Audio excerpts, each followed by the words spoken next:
Hello and welcome to a special speculation. No, this isn't a podcast. You've come to the right place. Assuming you read the title. Alright, so today I'm joined by Riot.exe from, what's the name of your podcast? Hyper Combo Cast. Feel free to drop me a link later and I'll put it on the YouTube. And of course you all know and love your friendly neighborhood referee, Zach Pearson, courtesy of Token Games. And we're just going to go over the Dragon Ball FighterZ DLC rumor, speculation, blah, blah, blah. Yes, I'm aware this DLC list has been out for, 2-3 months? But the reason we're fucking with it now is because it seems a little bit more verified. However you want to look at that. Because two of the characters that were on this list have already come out. And even though they seem like no-brainers, I still want to weigh in general, just because I feel like weighing in general. And besides, I'm supposed to be randomly throwing up non-podcast content any fucking way. Alright, let's go down that list. First we got Broly. Well, again, I'm just going to say it right now. Broly falls under the no-brainer category. So even before the announcement came out, I would have put him in the, bitch, is the sky blue? Are there clouds in the sky? Does it rain sometimes? Category of, let's be honest, we saw that coming. If I'm counting right, they call it the Legacy of Broly, which is weird. Because there was never a Legacy of Broly game or anything. But Broccoli, or Broly, whichever you prefer, has actually been in every Dragon Ball game, to my knowledge, or over 80% of them since 2000, I think it was 2 or 2003. Basically from Budokai 2 and onwards. And if I line up 10 games, he's in like 8 or 9. Yeah, he's even been in a couple of the old ones, like the Super Nintendo Genesis era games. Shit, I didn't even know he was in one of those. Yeah, he's been around. Even like the PS1 era, those crap games like Ultimate Battle 22. I know he's in that one. He's not in GT though. Ugh.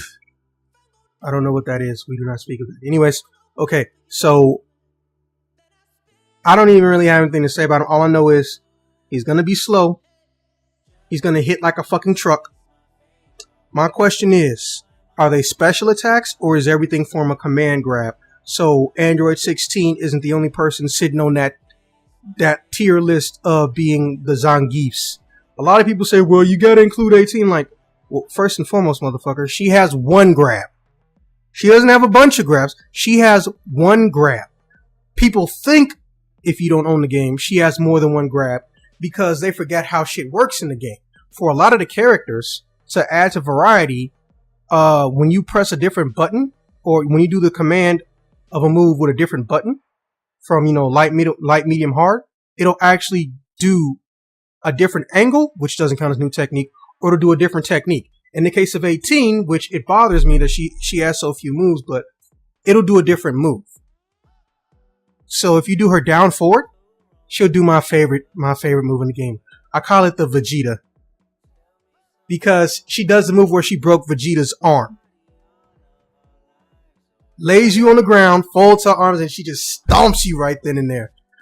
Fucking hate Vegeta. Anyways, and if you do that same command with medium, what she'll do is she'll throw you across the room. Which, well, let's be honest. Even though it does damage, which doesn't make any sense, the whole point of that move is really just to get the fuck out of the corner move without burning meter. But, the problem with a move like that is that, realistically, it's not going to be used that much in battle. Because unlike Android 16, her grabs have a full second delay before they activate, which pisses me off. And the other thing that... Oh, go ahead. Yeah, not only that, but, you gotta be really close for her. Yes! The range is stupid. She's a short character, but the range is further than her body. Like, if you don't have somebody pinned down, and the other part that pisses me off, if they're blocking and ducking, you can't grab them. Yeah, it's really weird. But then if you do the Dragon Rush, you can grab them. Anyways, yeah, I think and it's yeah. just because they're treating it like a command grab and not a grab. No, it's not even that. Because It's Dragon Rush is basically like their version of a throw, like a regular throw. yeah. No, I'm gonna tell you what the biggest problem. The problem is that they didn't want to put the extra effort into her because she's not a Saiyajin. That's why they didn't want to put the extra effort into her. That's why none of her moves are things that didn't come from a manga page. They didn't consult the anime really. They consulted the manga for all of the characters. That's not a bad thing, but remember, she was only important in one season. One season. And of that one season, realistically, you can't pull any moves from her that didn't come from the movie. Because season-wise, in that whole Android arc, she only fought in about maybe 4 episodes. And she spent the rest of the time either running from somebody or shooting energy blast. And also, I don't understand how come she didn't have a level 3 that was a self-destruct. But that's another ballgame. And then if you press the circle version, the one that burns up meter, and this one I thought was kind of funny, she'll throw it to the other side of the room, but her brother will come back and he'll basically ping pong you back into her, which gives you time to do a super or literally just really only one other move, the Destructo, Disco, or Super. That's the only thing you can do after that. And she gets extra damage off that. So, It's something. yeah, it's better than also. Did I mention that her fucking level 3 is also a command grab, but it also has better ability than everything else because she'll go partially across the screen and she'll track even if you're in the air or on the ground. Yeah, it's a pretty decent move. Yeah, like the only true downside is when idiots try to throw it out for free. You don't just throw that out because your opponent's standing on the ground and you got the meter for it. No, you set somebody up with that shit. But it damage scales really hard. Oh, bitch, everything damage scales before a level 3. Yeah. I don't even see why people get mad at that scaling. Oh, I hate the scaling. I try to do it in the beginning of a combo. First off, level 3s aren't designed to have a combo come after them. And even if they are, they're going to patch it. You know they're going to patch it. That's why I keep telling people, like, I don't understand this obsession with hypothetical combos. That's my nickname for combos and shit, where you know they're going to get rid of it. So why are you trying to use it? So learn theory fighter, basically. Yeah, learn to fight around it until they patch it. That's what I tell everybody, because here's the thing. You'll become a better player anyway. That's very true. The only one I think that they really fucked up, the part that I truly think they fucked up, though, is the burst. How so? One, you can't freely activate it whenever you want. You can't use it to escape something if you're being hit. So it's almost perfect, but that's the only flaw to it. You mean the sparking burst, right? Yeah, that's a yeah. You don't like, dude? Are you fucking serious? So basically, if you light punch me, making sure we were on the same page. yeah. So if you light punch me, and I fucking legitimately, could live if you did any other fucking move, or if they just allowed me to burst whenever I wanted to, it wouldn't be an issue. And this is Arc System Works. Their bursts kick in on everything in every other game that they have, with the exception of an automatic kill. The destroy finish in Guilty Gear, or the desperation move in Blaze Blue. Ironically, both the same thing. And they call them astral finishes in that one. Yeah, that's something you can't burst out of. If you get caught by that, that's your ass. But in Dragon Ball, you can only burst when you're in a positive state. When you're frame positive. You know what's funny is, in the tutorial for Dragon Ball FighterZ, they don't really tell you what sparking does. They just tell you to do it. Look, I know this is going to sound suspect, but I'm going to just say this right now because it needs to be said, and I hope they pay attention. Japan is notorious for shitty tutorials. They are horribly, horribly notorious for shitty tutorials in fighting games. There are some exceptions. Ironically, the people who are the exception are the ones that fucked up. Arc System Works usually have stupidly insane detailed tutorials. And the most recent release actually has, the most detailed. Yeah, Guilty Gear Revelation 2? Dude. Not that one. They just released Under Night and Birth EXE latest. Well, first off, that game is simple as fuck, so yeah, that tutorial doesn't need to be that high. That tutorial is ridiculous. Like, they straight up tell you how to do specials, like how to learn how to do specials, not just do a quarter circle. They break it down to like the smallest details of how to do it. They tell you the shortcuts, how to, if you can't quite get it precise, tell you, okay, well, if you do it this way, it'll work too. Tell you about like charge moves and how you can hold down back, and you'll charge your down up move and your back forward move at the same time. Like, most fighting games will tell you that shit. That is true. And most fighting games, at least the ones that come out in America, what country do they come from? Japan. Now you're getting it. They got it. Can you hear that? No. Okay. I'll deal with it after the podcast. They fucking know better. They fucking know better. That's what I keep telling people about letting your kids run around in an apartment when you're not there. I don't care how old they are, how young they are. If you don't fucking tell them, look, music will get you kicked out of an apartment building or arrested. I feel that. Dude, it is. I know it's only 7:30, but here's the thing. If you can hear it from the mail room, there's a fucking problem. Yeah, I got neighbors like that over here too. Like, thankfully, I don't hear them in my room, but like it'll be 3 a.m. They're like on the other side of the building, and I can hear them clear as day. No, dude. That's when you fucking knock on the door and tell them, hey, I don't know if you're aware of this, but everything you're doing right now at this time of day can be heard. Could you turn it down, please? And make a note to remember that at this point in time at night, everyone else is quiet. So if you get this out again, someone else is just going to come. Because there are people who just don't know. I'm well aware of that. But, if they end up being some Riley Freemans, it's like, okay, I'm going to just stand here. I'm going to call the cops.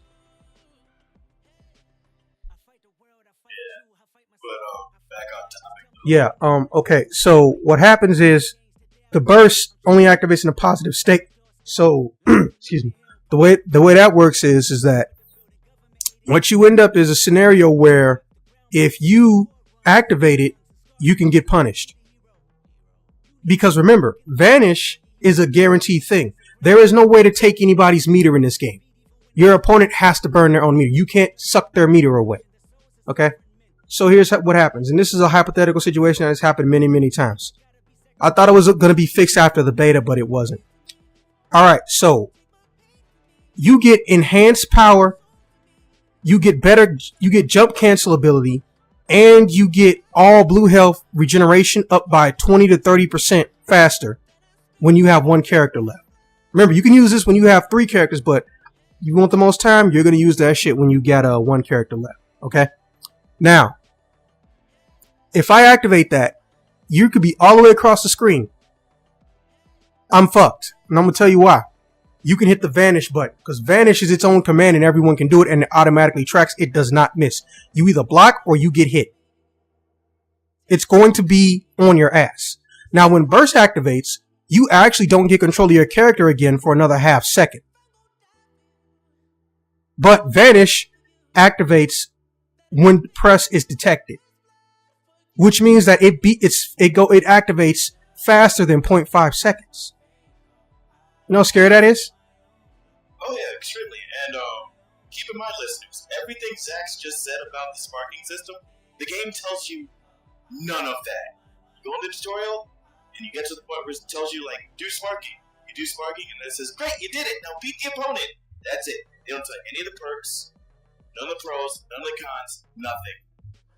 I went on YouTube just to see if anybody else was finding secret shit, because, it shouldn't be a secret. Bruh, there's like 3 videos in particular, they got over 40,000 views, because I'm sitting up here like, I should have expected this. It's a Japanese fighting game, not telling them shit. And I hate the stereotype like that, because, after a certain point in time, it goes from being a stereotype to just straight up racism. But even though I know for a fact, scientifically, there's no such thing as another race, or at least the ones that did exist we either fused with or killed off before we recorded history. We're all just different ethnicities. The word is still synonymous with what people think. So I'm not saying, oh, if it's a Japanese game, it's going to have a shit tutorial. No, it's very specific to fighting games. Street Fighter 4's first tutorial was garbage. Street Fighter 5's first tutorial, and still is, hot garbage. Blaze Blue was a slight exception because they put more detail into the entire product. And Virtua Fighter 4 Evolution was widely considered one of the better ones. Yeah.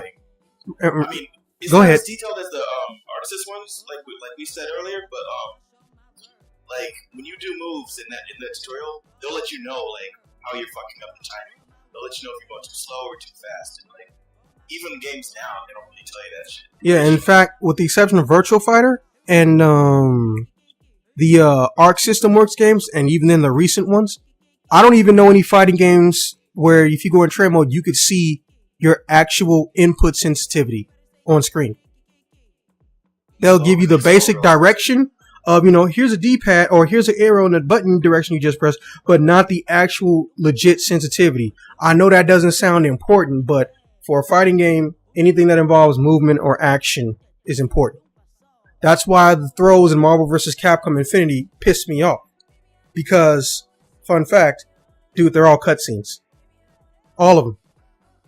But since my screen is at a higher refresh rate and speed than the actual game is, real talk, I can see it. Because I see the game actually skip. And not when I'm online. Training mode, offline, friends. If we throw a throw and it's not a command throw like the basic throw, it's a cutscene. So the game pauses, loads up these animations, or character cutscenes if you will, loads up these animations. But here's the problem. Remember, I'm using, or I have, a fucking manual switch button. So if I press the button at certain points, now the timing is going to be off when my character shows up, or at least when I want them to show up. So that creates very disadvantaged situations, or it can create some advantageous situations depending on what type of player you are. Now, in my case, this didn't really bother me that much because of how low of a value the regular throws have to me in a Marvel vs. Capcom game. But in Infinity, it's a bit annoying when we got characters with command attacks that selectively choose when they want to initiate or activate in game. Looking at you, Black Widow. Like, seriously, they could do so much with her, but half of her command grabs can't actually link. You legitimately have to start a combo with them, which is almost impossible because everyone can see that shit coming. So she has one where she grabs you, flips you, and bangs you on the ground, and it creates a slight pop-up. But here's the thing. If you activate the move before it connects and you press the button, she'll still grab the cursor. The game camera will still pay attention to her, and she'll do the move. But that means the minute it's over, the enemy is automatically in a small bounce state. And you can scoop them from that. Or if you're zero, you can do your lightning shoryuken and pick them all the way the fuck up, and you still get time to switch back to Black Widow because that attack takes so long, her meter's already gone. Now, the timing for that is stupid fast. But when you have a situation where your characters legitimately can't function like a normal character, 18 and Black Widow, or they need exact timing and you got random pauses, Marvel, or you make it so the triggering mechanism for this command grab, DF, Dragon Ball, is selective, that automatically means your character has more limitations in a regular match than every other character. But anyways, yeah, but it's it's 18. She's a good character nonetheless. Her combo vocabulary is small, but you got to remember she's meant to be a long-range fighter, even though she doesn't look it. Because when her brother pops out, by the way, he has infinite HP. He's not a destructible object. So you can't really get rid of him. He's like herpes. Even as an anti-assist. Yes. And here's the thing. It'll even trigger when he's not on screen. So that's how I really fuck with people. That thing works even when he's not in the camera frame. But basically, he's meant to be a combo finisher or a combo starter. You never throw him out in the middle of a combo because you're completely exposed. And you're going to just let somebody get a vanish. And even if he can hit them and at the same time, you're still going to get the initial Falcon kick to the face. But yeah, anyways, all right. So back on this non-18 related tangent. Back to Broly. Yeah. I just want to know, is he going to be command grabs with stupid powerful beams that come out slow? Or is he going to be special attacks to do high damage and then stupid powerful beam blast? Oh, and apparently he actually does have some moves that have super armor. I'm going to try to pull up the article that talks about his actual moves. Broly DLC. Okay. Well, while you're on that, I can give my thoughts. Go ahead. I think Broly's going to be a necessary character for the game because of his size and the kind of character he should be. Zangief. The fact that he has, not much Zangief, more like Hugo. Is there, dude? Then let's be honest, they're the same thing. Hugo's more mobile. It's weird. But I feel yeah. like, right. I feel like with the super armor and everything, he should be able to be like a better grappler than 16. But who knows what would happen if you combine the two characters together? Like, I'll tell you exactly what happened. I'm going to tell you exactly what happened. You're going to have to save up your meter, and you're going to have to do a lot of vanishing. Because there are gaps in time where you can do a vanish while you're waiting for him to hit you with a command grab. But at the same time, it's not going to close out his animation if it's got super armor, which it does. But it'll still leave you, not hurting, so to speak. All right, now, yep, found a magazine scan. And like on top of that, I feel like he should fill the role that people thought Nappa would fill because of Nappa's size. That is the weirdest. Everyone thought, I'm not gonna lie, me too. I don't know. Everyone in the internet just decided Nappa has to be a grappler, even though no one ever actually said that Nappa was a grappler. We just all assumed it. I don't know why we did that though. Because of his size. Well, yeah, but here's the thing. He's never been that way in any other fucking Dragon Ball game he's been in. He was never the grappler guy. Right, I don't know. I think because it was right? Access. I don't... Everybody just figured, he's a big guy, he's going to be a grappler. I know. It's just... I call it fight game syndrome. We stereotype in fighting games so much because we're so used to stereotypes being accurate in fighting games that we just all assumed it. Like, when I see a big dude walking down the street, that guy who looks like he lives in the gym, when I see that guy walking down the street, my first thought is, man, I bet he could suplex me really hard. Why would he be a grappler? Why would he be a wrestler? He's not. I just assume he's because of the muscles. I feel bad about it. Really, it's really true. Okay, so this is one of the rough translations coming courtesy of Shonen Games, who translates the Shonen video game Japanese manga. And I'm going to leave you a link too in case you find some more stuff relating to this stuff that might be helpful for us. I'm just going to read through Broly first. A super powerful character whose strength is huge enough to end up becoming terrifying. His massive body provides him with great reach. His massive body provides him with great reach. That is totally what she said. He won't even budge from weak attacks. Oh, so he's got light punch super armor. Yeah, as if he didn't have enough benefits. Eradicate your enemy with overflowing power. Blow away everything with eraser cannon. So, as you know, they do a power grid system with Dragon Ball to help people figure out what type of character they're going to be playing as. By the way, not enough games do this. Basically, it's Dead or Alive in this that I know of. Alright, so, for power, he's listed as double S. And you know how much the Japanese love putting in S to display ultimate ranking instead of the letter A. Also, that's not a stereotype. There's actually a reason for that. Tickets that were considered premium at the first rock concert to happen in Japan carried the S letter on it. So people assumed that it meant something premium or high level. So it became popular culture. It got wrapped up in the popular consciousness for people to describe something as high quality with an S on it. Not even joking. I had to look it up. Also, I think it was first Japanese rock concert, 1976. So his power, he peeped this, so his power on here is listed as SS. So you doubly fucked. You know what's funny? Like, what? Grade schools do S grades now. In what country? Here. Oh my god. Yeah, one of my homegirls, she posted her son's report card. He had S's. Super. Just super. Yeah, because he did over 100. He got over 100. He did really good. Well, you got to understand that the American testing system stops at the GPA stops at 4.0, but it is possible, and there are plenty of other places in the world where 4.0 is not the maximum.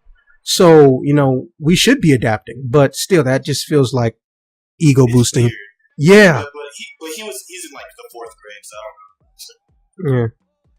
His speed, as if you didn't already know, is hot garbage. So they gave him a C. I don't care what no one says at this point. C is like the F- in fighting games. I've never seen somebody have a D grade or a D rank in a game. It's always C. It's like S, A, B, C. The last time I saw a D was Devil May Cry, but, that's a different type of game in general. But let's be honest, I'm pretty sure we all saw this level of speed coming in general. Now his reach, this frightens me. Also, I feel like it's kind of dumb. His reach is double S, but let me tell you why I think that that's stupid. What did I tell you about Vanish? Anyone can do it. And it auto tracks, and it can be activated. It activates in less than half a second. So everybody's reach is double S. Like, I don't know why Piccolo's reach is double S. Oh, he got those stretch arms. Like, Vanish. His technique is B. Now, I'm gonna give you a rough estimate of what I think that means. Technique being B, I think that means how many moves he has. Because I looked at some of the older grids. Frieza's grid is an S. Technique grid is an S. But Frieza almost has a dozen moves. That's right. And actually, nobody else has that many moves. The closest you get to that is Ultimate Gohan. But Ultimate Gohan has command normals. And even if you do include those as moves, the amount he has is still not at Frieza's level. So, I think you're right about what technique means. Yeah. Energy, I think that just means how devastating his Ki Blast is and how many types he has. But here's my problem. That energy doesn't differentiate. So energy theoretically, it can mean strong Ki Blast naturally, or it could mean variety. Because right now, as far as I'm concerned, what is her name? And Majin Android 21 and Frieza should have S ranks, because Majin Android 21 has everybody's blast. And even if you don't absorb someone else's abilities, because she's the Kirby of the game, she legitimately can actually still do most blast types. She has a faster version of Piccolo's slow homing beam. It doesn't home, but it's hard, but you can't destroy it with a regular deflect, and it'll go super fast across the screen. She's got, if you press down and shoot with her, she does 3 finger blasts that hit middle, long, and far from her. So it's great for somebody who you want to keep away from you. And then if you do her regular and standing blast, she shoots 3 at a time. Like, what the fuck? Her regular energy blast actually does the highest, I think, damage of the regular energy blast. But she's shooting 3 at a time, standing, going straight ahead. It's not broken, but it's really kind of just like bullshit. It was interesting. I did finally get to use her last week. Oh, I was cool. actually thinking energy meant, like, health. Nope. Because I figured, they're saying he's really durable.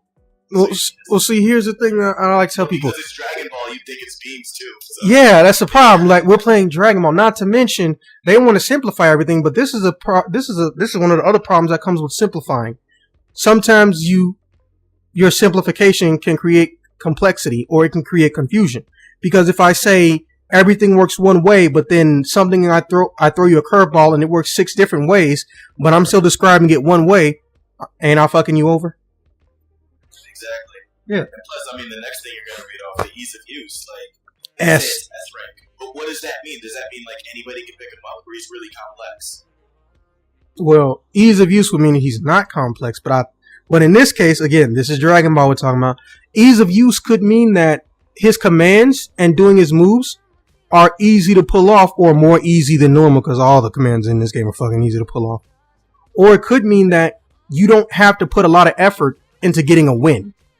Like, if you do his square, square, square, round, square, square, square, air, like, oh, shit, there's half your life gauge. By the way, you know, if it was anybody else, I'll be pissed about that, but if that happened with Broly, I wouldn't be too mad. Everybody else would, but I wouldn't. Now, I want to see what they do for him and Vegeta matched up. No, I'm gonna tell you exactly what's gonna happen.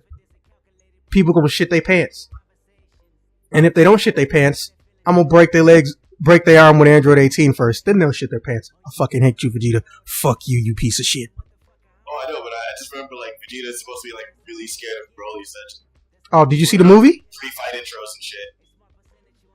I saw parts of it. Oh, okay. Another movie where they tried to like clone Broly. All right, I'm gonna give you the abbreviated version because Vegeta was pretty much non-existent for most of this movie.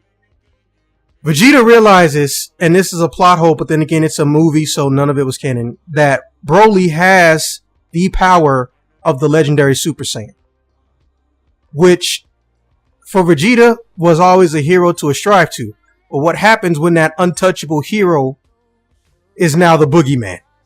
So Vegeta didn't even fight.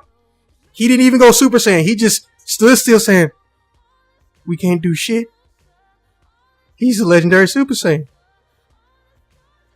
Which made no sense and was completely out of character because anytime a Saiyan is stronger than him, he immediately hates them. Case in point, Goku. Goku goes Super Saiyan.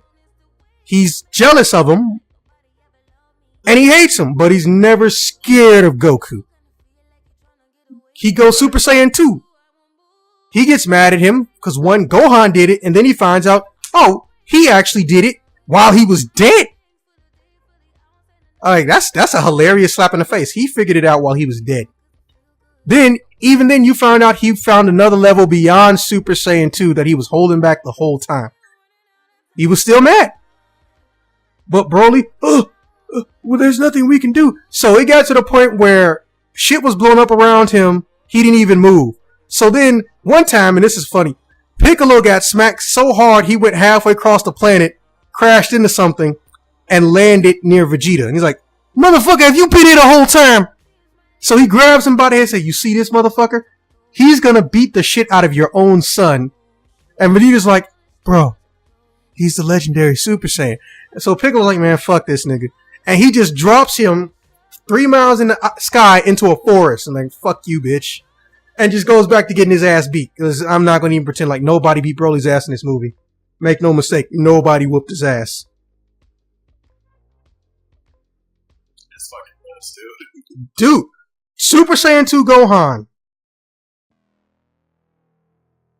Super Saiyan 2 Gohan couldn't hit him. I don't mean couldn't do damage. He couldn't hit him. Like, at all, he just... There was a scene where there's a scene, and this is one of the coolest, most oldest cliches in anime.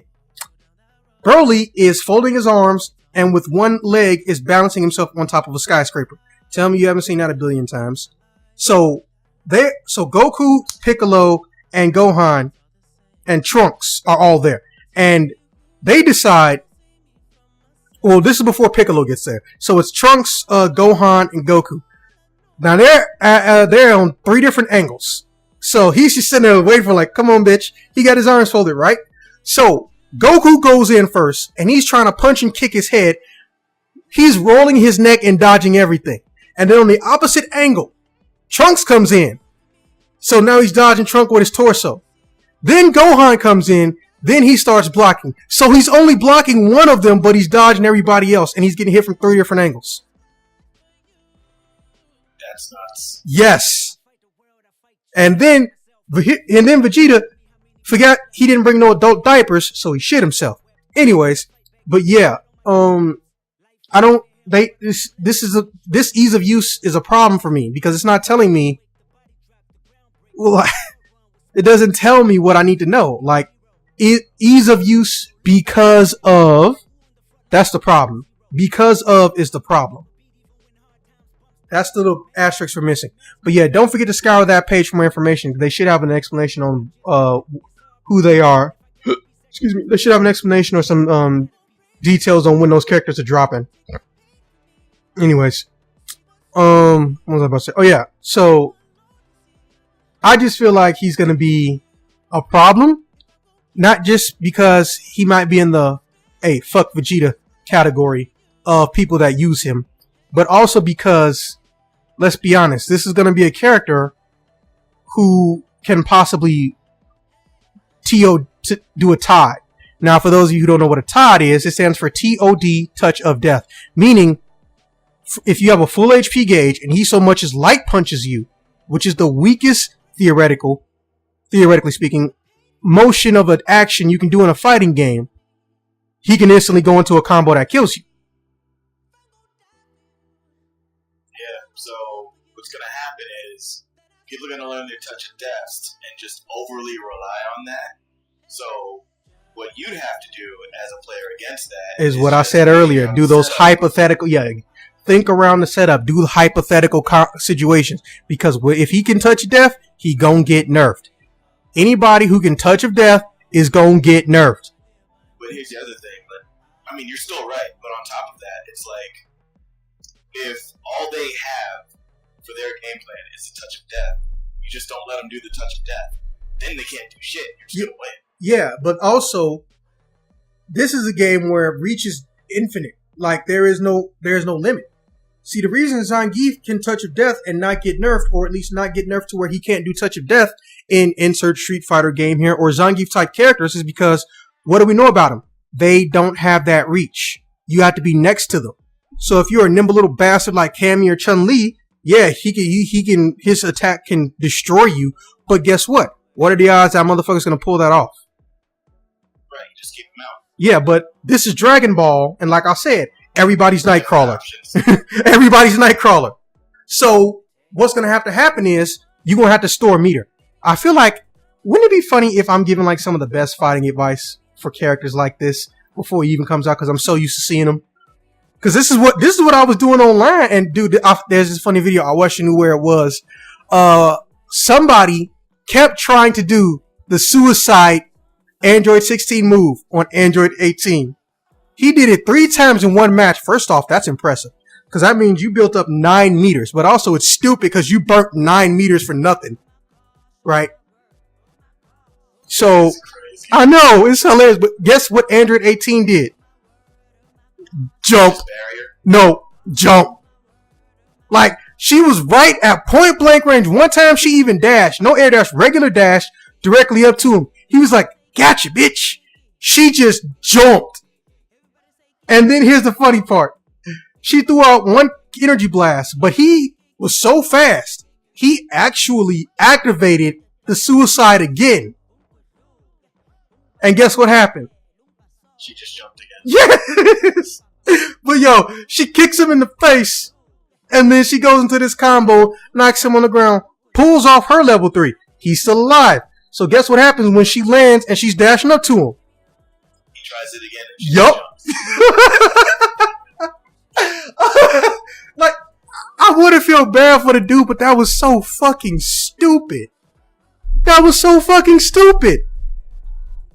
I'm like, bruh, let's use a little bit of common sense right here. You got one of the only other people who have command grabs that can spell doom, and also you're playing a ranked match, and your first thought when you fight somebody of equal skill is to do the most dangerous move your character can do, because it actually takes their HP down to 1 3 times in a row. That's ridiculous. Oh my god. Yes! People figured out like Tien had like a really powerful move, but it takes away his health to do it. And then like people started trying to like make like Tien anchors, and it just wasn't working out. No, because here's the thing. Once you kill that character off, doesn't matter how much HP they had, no matter how much meter you had, how much HP does Tien have? None.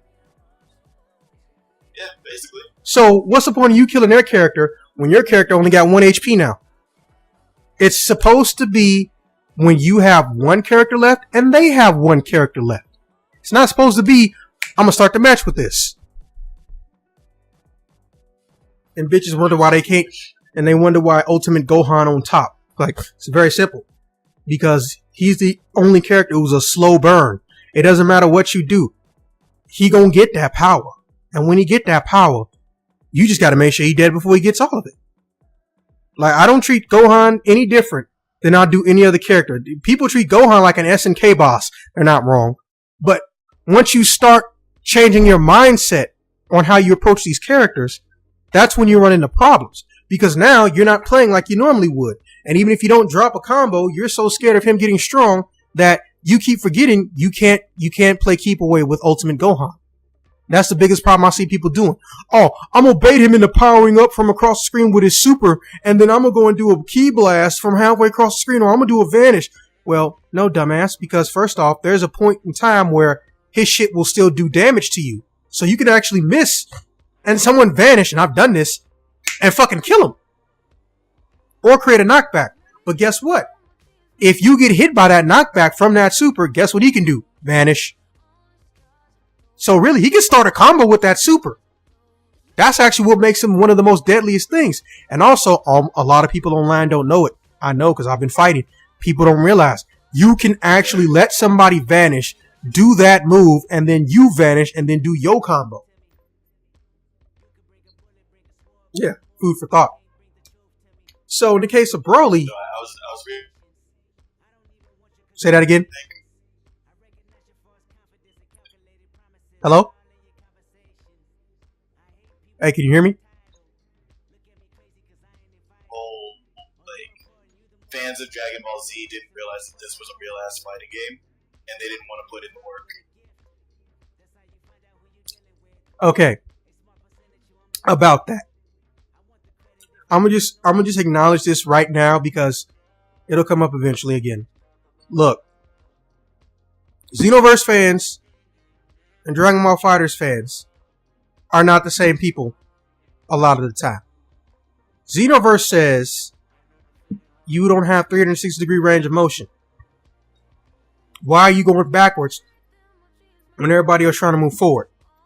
And Dragon Ball FighterZ people say from time to time, again, this isn't everybody. This is just explanation of what the fighting is about. They're saying Xenoverse doesn't have or require real skill. All you got to do is farm stupid powerful abilities and special modifiers, and it's not going to matter. And also, the combos don't look like they have any character to them. So that's why a lot of people who play fighting games didn't touch Xenoverse, because they felt like it was more of a party game or whatever shit that they was coming up with. Bottom line is, everybody's partially right, everybody's partially wrong. I don't take sides. I'm gonna just say this: if you want free range of motion and you want an arena style, go get Xenoverse 2. Just know Xenoverse 3 is gonna come out. So you probably shouldn't buy all that DLC. Hell, they're coming out with Ultra Instinct Goku next month. I'm just like, how much effort did they really put into that? Yeah, I mean, I'm not saying that to make fun. It's just like No. Well, it just sucks. don't worry about insulting nobody, because I was trying to tell you before you finish it. You cut in and out, but the last part came through. And personally, if you want a Dragon Ball game that feels like a 2D fighter, like, bitch, you could have always went and got Budokai, but I understand the Budokai crowd got fucked. Because they didn't get they only got one HD collection, and it was only for the PS3, and then to top it off, that took time to get done, because, well, I don't know if you know about it, but there was a big ass scandal that was actually fucking true with Dragon Ball, the entire Budokai franchise. The person that Dimps hired to do their audio, he plagiarized like half the songs in the game. Oh shit. He was sampling from different countries and not giving credit and didn't have permission to use the. But it's not even just that he did that. that would normally come with a fine and, a retroactive payment. He was lying and saying it was original compositions. So he just got caught out there. Yeah. So what ended up happening was, I think what they said they tried to do was they spent a couple months, if not a whole year, trying to go and ask those people for permission, but it ended up they hit a wall at some point. So they actually put in replacement music that was completely different by someone who actually knew what the fuck they was doing. And even then, though, that HD collection only came out for the PS3 and 360. Oh. Yeah. So this is the only thing that they got. Unless you've got a 3DS. And then you can see the... Yeah, now, and this is one of the things I want to bring up too. Guess who made Extreme Butoden? Arc System Works! Yes. So, the reason I didn't want to fuck with this DLC list mainly was because I felt like, bitch, you're just pulling everything that's going to be or is on Extreme Butoden. And you know what? You're probably not even wrong. They already got a build for these motherfuckers.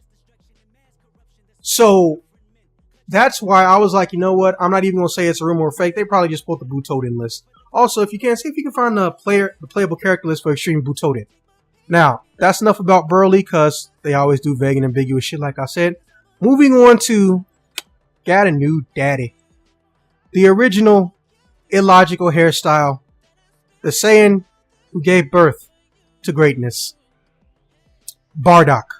Or Barrock, if you're feeling nasty. A versatile character combining power and speed. Let's jump into the fray with powerful special moves. Even his straightforward moves are all powerful. Like, seriously? Surpass the limits of battle with your Riot Javelin. Okay, I'm sorry, Japan, but you really can't be writing character introductions. I'm sorry. His power is listed as S rank, which normally denotes that his combos have a high level of damage output. Speed, I'm going to count that as button and command input and reaction, because again, everybody's got Vanish. His reach is a B. I'm just assuming reach now just means command grabs or how many command grab moves you have. Just process of elimination. That's what I think it could possibly mean. But also, he's got Vanish. Everybody's fucking Nightcrawler. Now, technique is a C. Again, can't verify it, but I'm going to say / I feel like technique means that fucking he doesn't have that many moves. And let's be honest, these guys basically almost will not do anything that didn't show up in previous mangas or cartoons.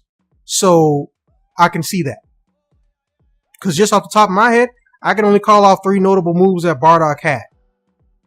The neck snapper, which, hell, I somehow doubt they'll put that in the game. The point blank key blast, because first off, don't too many people do that, so when someone does it, it stands out. And that one energy blast that wasn't going to do anything to Frieza. That's all I can think of. Now, A for energy, again, still not sure or clear what the fuck that's supposed to mean, but I feel like it could mean that how many key blast based techniques and attacks they have. So he's probably got a decent amount. So he's probably low physical attacks, high long range attacks, high damage output. But again, we haven't seen his grid, his power grid, which is something they did before the game came out for the entire cast. And of course, his ease of use is an S, which means absolutely fucking nothing in Dragon Ball FighterZ, because that's everybody's ease of use. It sounds like, just based on that he might be a rushdown character, but he doesn't have too many moves to support that. So maybe but again, like you said, what the fuck is technique? Does that mean his moves are simplistic and aren't varied depending on strength, or the player ability with that character? What the fuck does that mean? Yeah. And my thing is that I think, just out of respect, just from playing the game and having the game, I think that it just means that high technique means a lot of special moves. And when it says energy, I think it means that, because see, it doesn't even tell me if it means their HP or not. And it bugs me like it bugged you. It could just mean that, you know, it's a situation where quite literally they're trying to say that fucking, oh, they have a lot of long range moves, you know, X attacks, key blast moves, down back, a down down, a down forward, a forward X, you know, but there's no clarification. And even when this trailer comes out, which is going to happen, still no goddamn clarification. Yeah, because the page we're looking at, listeners, like there's 2 teaser trailers, but they don't show you anything. We can't surmise anything. So. Oh, we can surmise their introductions. Yeah, that's it. That's all we get. Oh yeah, those are 13 seconds, by the way. Oh, and by the way, on a side note, I know when we was talking about Soul Calibur earlier, how everybody they're announcing isn't really announcements because they said everyone from Soul Calibur 1 is returning, and they're still giving them trailers, or they said they're going to give them trailers, which it does feel like a stupid idea. If we know they're going to be in there, there's no point. Ivy's trailer came out, and so did Zasalamel. Somehow, Ivy went in reverse again.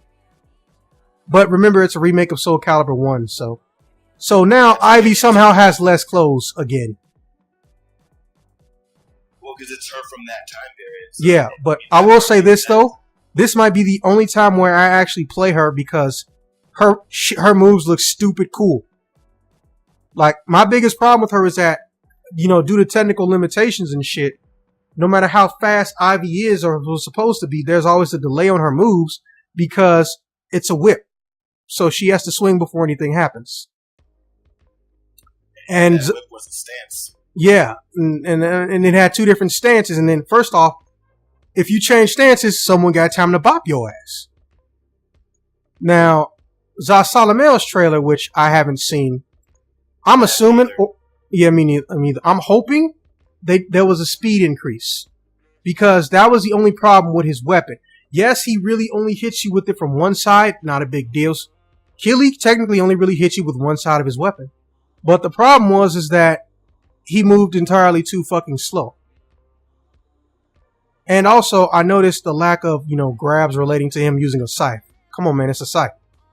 But it looks like they fixed that. I just watched both of those trailers. Yeah, I just found this Asylum trailer. Yeah, you noticed that they linked directly from that page we was on. No shame. Oh. I will say this, I just though. looked it up while you were talking. Zasalamel kind of looks like a buff Dennis Rodman without the piercings in his face. Yeah, pretty much. Oh, you can stop time, my nigga.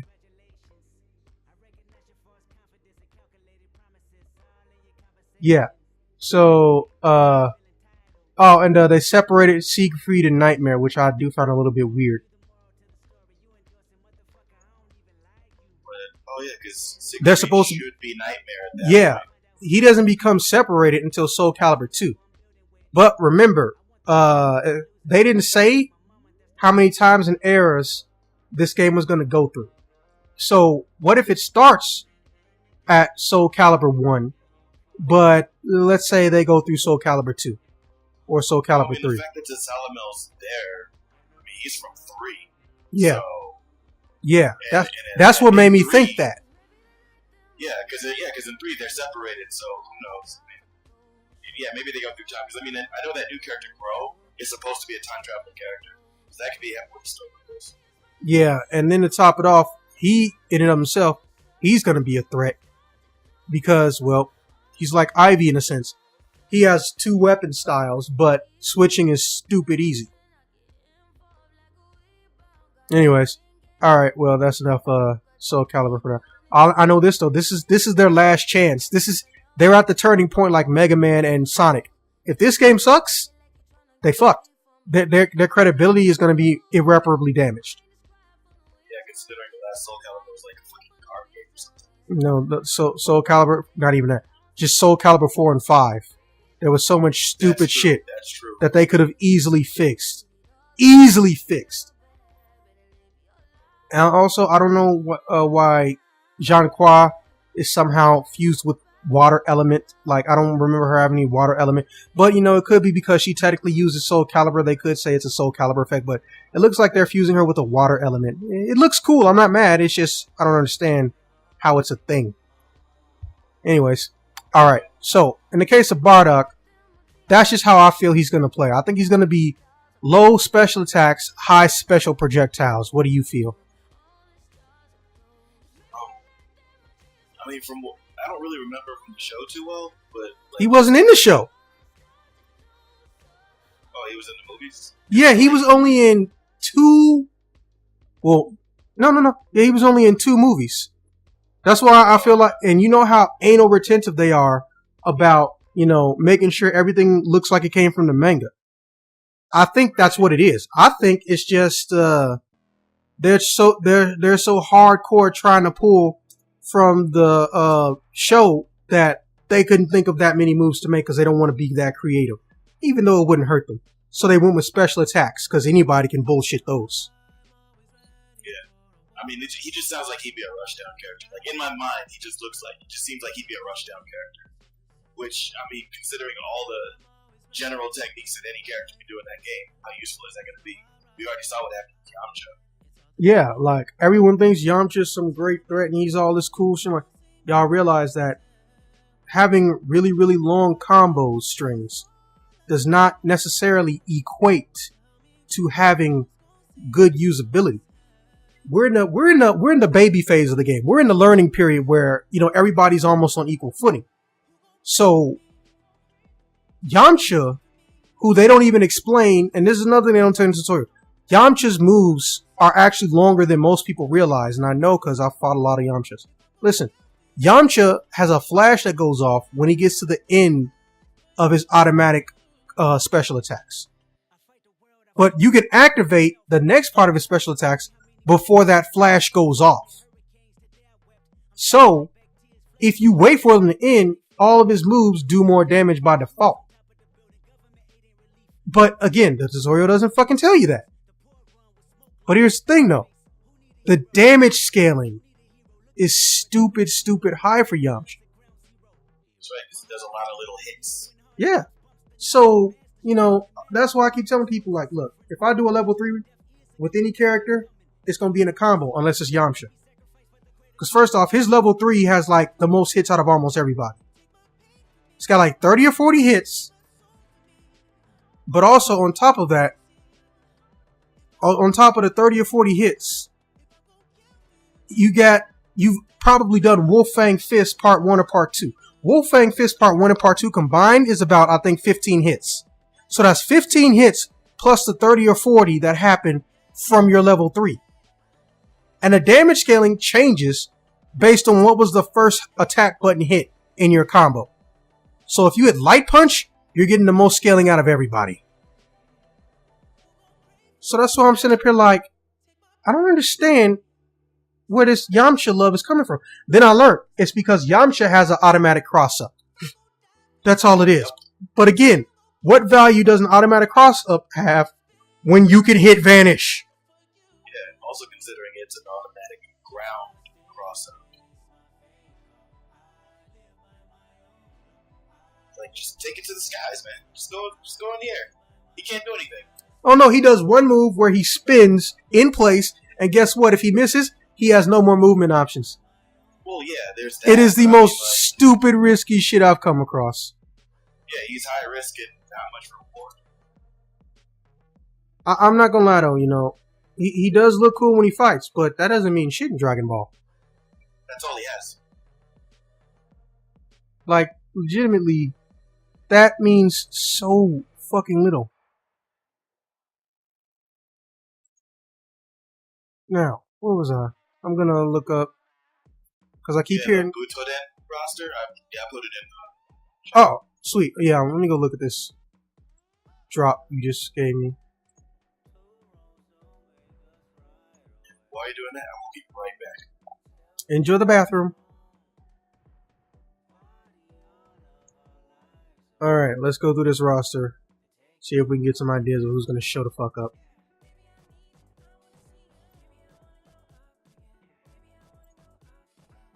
Playable characters for Extreme Butoden: Android 18, Bardock, Beerus, Brawly, Captain Ginyu, Cell, Frieza, Future Trunks, Gohan as a teenager. Oh wait, sorry, Gohan as a child, Gohan as a teenager, Gohan as an adult, Gohan Unleashed, or Ultimate Gohan, or Mystic Gohan, really. Regular Goku, all the way up to Super Saiyajin Buru. I don't know why I like saying that. Gotenks, Kid Buu, Krillin, Majin Buu, Nappa, Piccolo, Raditz, Vegeta regular, and Vegeta as a Super Saiyan. And I'm not going through that assist list because that assist list is fucking stupid.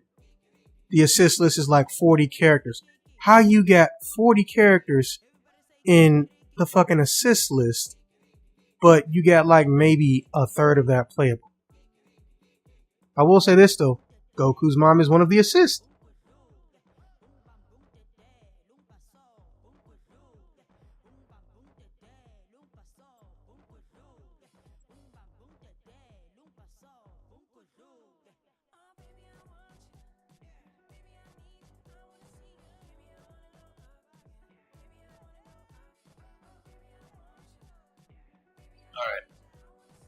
Okay.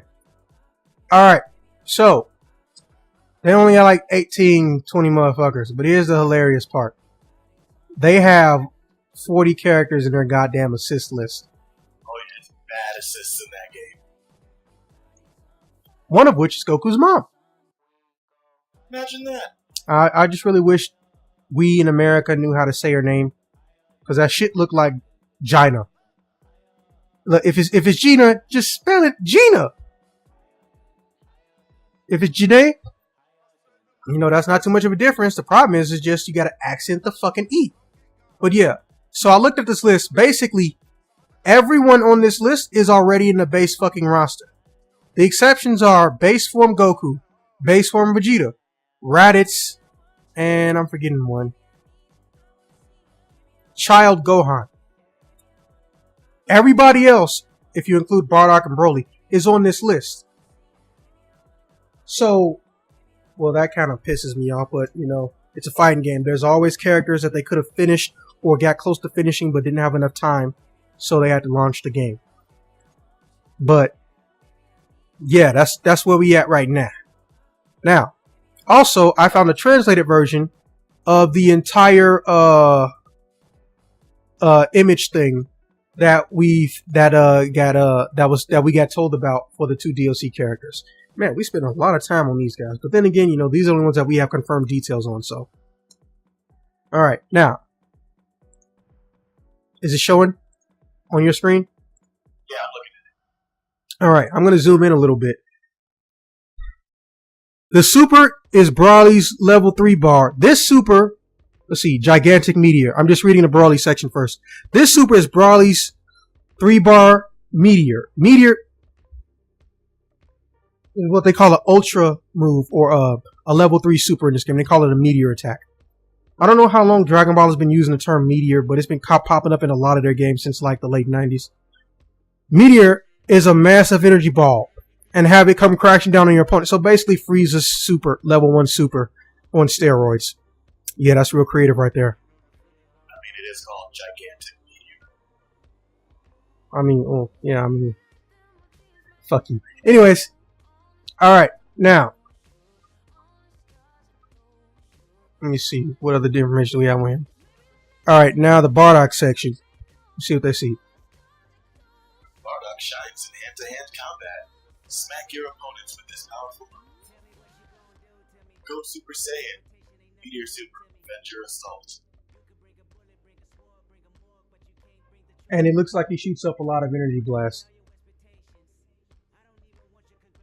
Yeah, he does something where he pops you up in the air and he shoots a bunch of rapid fire giant energy blasts that aren't Kamehamehas after going super only for that level 3. Just to know, people, Bardock does not transform level 3 when you start the match. I mean, in the Super Saiyan when you start the match. He only does it once you activate his level 3. Predicting it right now. That level 3 is a command grab. Because here's some other things on the captions. It says for Bardock, while it's hard to extend combos with this, it makes up for it with raw strength. Get in their face and ruin their day. it looks like a blast. So,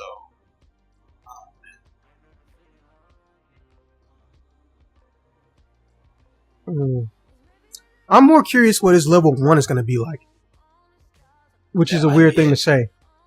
That might be what we're looking at right there. Well, yeah, that's what I'm thinking. I think they said his level 1 is called Riot Javelin, and the level 3 is called Revenger Assault. Yeah. Anyways, okay. Now,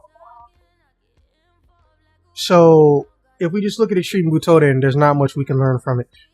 Most of these people on this assist list weren't actually even fighters. They have fucking Bulma on here, for Christ's sake. Yeah, that's true. Did you ever play it? No, and it's not that I didn't want to. It's just I didn't know this game existed. Oh yeah. There was a demo on 3DS. I did play it.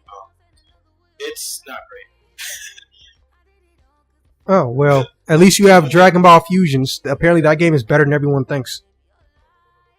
Right. But yeah, with Extreme Butoden, I mean, yeah, it's a 2D fighting game. Artists made it. But what you can do in that game is like you have up to 4 character slots, and you can have it like you have Goku, Vegeta, Trunks, and then an assist. You can have like 4 playable characters. You can have 2 characters, 2 assists, that kind of thing. It's kind of like a King of Fighters, the Nests era with the striker system. But yeah, there's that. There's flight in it, which is the biggest problem that game has. So everybody's just like awkwardly standing in midair most of the time. Every character has the same exact moveset. They have like one combo. There's like one button press combo that you can do, and it ends like a big ass super. And then you have to like time your counter right.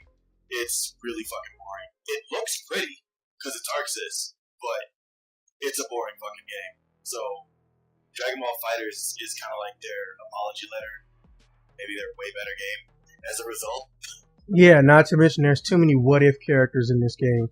Super Saiyan 4 Broly is an assist in this game. First off, motherfucker, that should be a damn boss.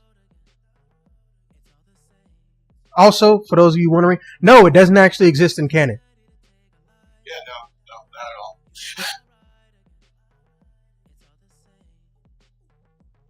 They even had DLC assist. Are you shitting me?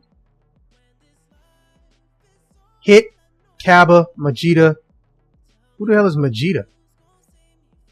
Oh. Yeah. I know Vegeta mad. He can't beat his ass. Anyways, alright, so that was absolutely no fucking help. Moving on. Other people supposedly mentioned are Zamasu. Well, we don't know if it's regular Zamasu or if it's God Zamasu, where he did become a god and he got a holy ring around him, or if it's Zamasu that transforms from regular Zamasu to the fused Zamasu. It's not really clarified.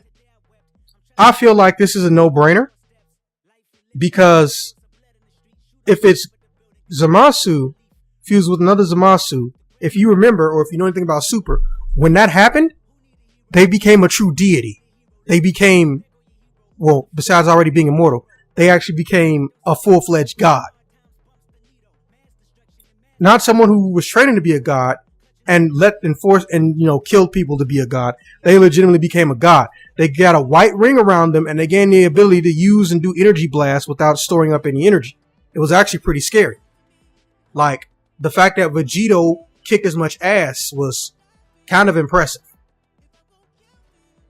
Oh, okay. He's the guy with the black all the time. Yeah, they're actually the same person. It's really weird. You gotta watch Super. Now Vegito Blue, yes, he's actually canon, but his outfit is a plot hole. But it's Dragon Ball. Everyone's used to plot holes by now. Vegito Blue is kind of sort of a fucking no-brainer, especially since we already found a Vegito in the game's code data, and the announcer even said the Vegito voice. So for me, it feels like he was one of those characters that they didn't have enough time to finish before the publication deadline was coming up. Now, I'm going to go into the next two at the same time because they're extremely controversial, but I want your opinion on them. Base Goku, Base Vegeta. Now, before you say anything, let me just put this into a little bit of perspective. There's a small chance that this might just be a mislabeling. And what it could be is these are DLC outfits. Or these characters are going to appear in a DLC story mode, but you can't play them. But at the same time, the people who data mined, they noticed that unlike outfits and costumes, these two characters have their own folders. What do you think? I mean, for most fans, it would be kind of redundant, honestly. But we already know, like, Super Saiyan Goku Vegeta and Super Saiyan Blue Goku Vegeta have completely different movesets. So I wouldn't go that far. Well, you know, I mean, you're right, but I'm just saying, like, what they might be trying to do is just give us yet another moveset for the two. You know, if we're not doing the other ones, I just think that's dumb. They can put anybody else there. It's kind of like MVC2 with the two Wolverines. That was weird. Yeah, it really was. But I mean, other than that, like, I don't really have much thoughts on them. I don't need them there. Well, my opinion is not controversial. My opinion is straight up mean. I don't want him in the game. Fuck him. First off, I hate Vegeta, so we ain't even got to mention that. But in the case of base Goku, stop that shit. Stop that shit. We have too many Gokus. And you know what's going to happen later on in the year, don't you? There's going to be an Ultra Instinct Goku DLC. You know what's going to happen. Oh yeah, I'm not arguing that at all. I see it. I see it a mile away. And you know what? You know the worst part? It's not going to kill the meme. Oh no, not at all. The Tom and Jerry Ultra Instinct meme is really good, though. You should see that one. Yeah, but see, the thing is like these are 8 characters in a DLC pack, but you don't know if that's the only pack they're gonna come out with. No. We know it's not. One of the first things we found out is that they got snitched on, and we actually found out that what was it? Oh yeah, they plan to support this game for 28 months after release. I mean, not 28, 24 months after release. Okay, so 2 years. Yeah. Yeah, that's plenty of time to add more, way more characters. They're gonna have to change the character select screen. Oh my god, it's got over 1 million views. I'm sorry, I'm listening. I just got a shock moment just now. Oh, I was done. Oh. Yeah, the Tom and Jerry Ultra Instinct meme has over 1 million views. And the worst part is that the effect is so easy to create. Jeez. Anyways, alright, so, yeah. I mean, I really don't have anything to add. There's also talk of his ultimate attack is supposed to be a spirit bomb that almost guarantees a KO of anybody he hits it with. So there's speculation that it might be a level 6 super instead of a level 3. Which at this point in time would be unheard of. Well, if it's that, it might as well be unblockable as well. It's really hard to pull off. Like, you have to earn it. Next up is Cooler. Now, Cooler is a little bit further along. They didn't so much find a build of Cooler as the announcer says his voice. So he could be a DLC palette swap for Frieza, or he could be his own character. What do you think? I think he'll be his own character. Model-wise, he might be a palette swap, but I think move-wise, he'll have his own shit to differentiate. I mean, they could have easily done that for Vegeta and Goku already, but they didn't. And, I mean, they have 2 different Gohans in the game. They're not the same model, but it's the same person, but they don't play the same call. So I believe he'll have his own moveset. What kind of moveset it'll be, I don't know, but it's going to be different. Okay. Alright. Well, speeding right along. Now, this one, I hate to say it, but I want to be wrong. I really do. Android 17 individual, or what I like to say, Super Android 17. No, he's not a Saiyan, but we all know the show is called Super. Okay, so Android 17 actually never stopped his training and getting stronger. So Android 17 right now is on a power level beyond Super Saiyan 3. In fact, he can keep up with, and did keep up with, Super Saiyan Blue Goku. So he's legitimately on the same level as Golden Frieza and everybody else. And that's a very exclusive club. Mind you, there are still people in different universes stronger than them, as we learned in Super. That means that those four, including Gohan, are standing at the pinnacle. Not to mention, that stupid high defensive ability he has. So, with that being said, I'm wondering how you feel about it. Because for me, I'm going to just say right now, I feel like it's a palette swap. I feel like he's going to overtake Android 18's position and be almost like a color change option, and they're not going to change his moves. And that really pisses me off, because first off, neither of them are completely detailed. Even if you like 18, her combo vocabulary is very limited, but you know why. It's because you're supposed to be throwing out her brother like he's a projectile. Because he kind of is. Yeah, that's right. But the problem with that is that almost everything he does is not going to connect. Oh, wait. Vanish. Wow, I just made myself a better Android 18 player. Yeah, that's why I wasn't connecting. I wasn't hitting Vanish. I don't even have a joke there. That's actually what just happened in my head. Because it used to bother me. He had these strong ass moves, but knock you halfway across the screen, man. I can't even connect this shit, Vanish. Why did I not think about that shit sooner? Fuck, I feel stupid. Anyways. Alright, so. Now, with that being said, fucking, you know that you're allowed to agree with me, disagree with me, or agree with me. I respect your opinion either way. Just because, I'm a real fucking adult. I understand that people are going to be different. I'm curious, do you think he's going to be a full character? And just for some context, in Dragon Ball Super, Android 17 did more and showed more techniques, new techniques, than anybody else has in the cartoon.